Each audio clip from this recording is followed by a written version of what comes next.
I was falsely accused of SA and assault a year ago. Last week, I had my trial and walked out a free man. I'm posting from my main account because I don't care. I need to get this off my chest for at least somebody. In 2021, I began seeing a girl we will call Stacy. Everything was fine in our relationship, almost too good, until an ex I had a bad breakup with, because I was an alcoholic at the time, got involved and told her things I allegedly did to her.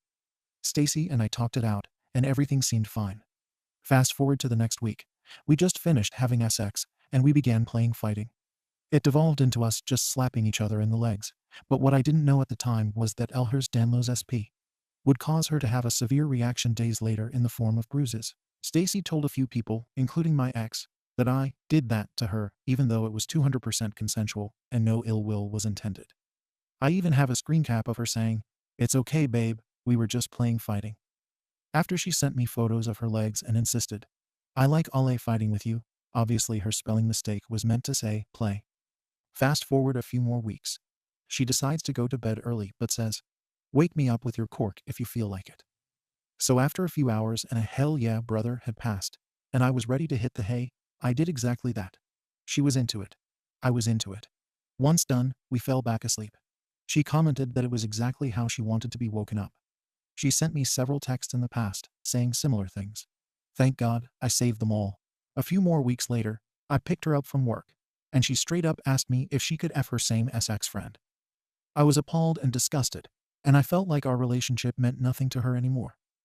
This is where our relationship became toxic, and she turned me into an angry, jealous monster. And for some reason I wondered why I didn't like her friend very much. Now for the juice. In early 2022, we were off and on again every other week, it seemed, and the thought of her with someone else drove me crazy. I went off my meds, gabapentin, clonazepam, Latuda, mirtazapine, and Vyvanse, and spent days wide awake, got fired from my job, and was at my wit's end.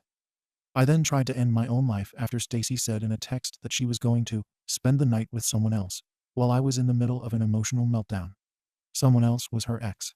I woke up in the hospital, the next day hooked up to several machines, and one hell of a sore throat from getting my stomach pumped. I spent a few days in the hospital, and I'm sure she was having a great time with her ex. We tried talking it out over the next few weeks, but one morning I caught Stacy red-handed talking to my ex about me. I immediately asked her what she was talking about and asked her to show me. She said no, and I told her to leave. She initially refused until I threatened to start tossing her property off my one-story deck. She didn't take me seriously until I grabbed her bag and tossed it into the snowbank below. I then grabbed several items, including a coffee cup, clothing, and everything else that is hers, including, unfortunately, food. I was completely manic at the time, and I didn't have a single brain cell left. One of the items I tossed down was a container of yogurt, which didn't directly hit her. However, the weak little plastic container immediately burst open on impact like a baby yogurt bomb, and she got some on her jacket, allegedly. Fast forward a few days later, and Stacy is still sending me mixed signals about our relationship and really playing with my love.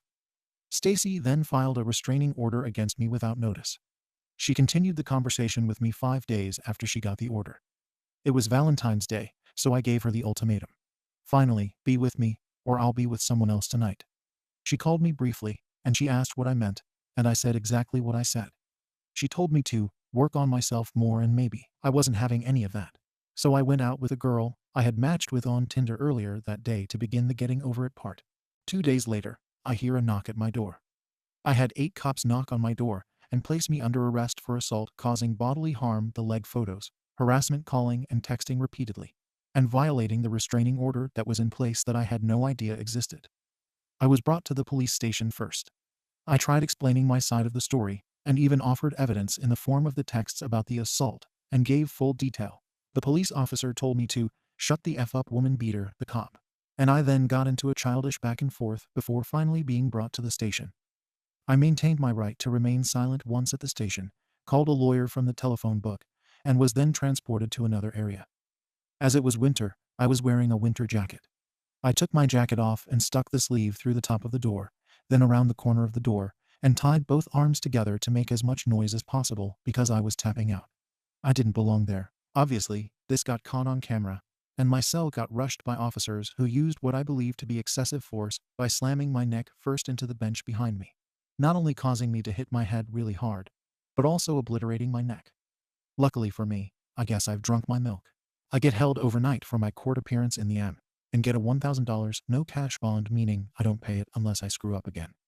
I'm then under the impression that I'll be good to go home soon. Nope.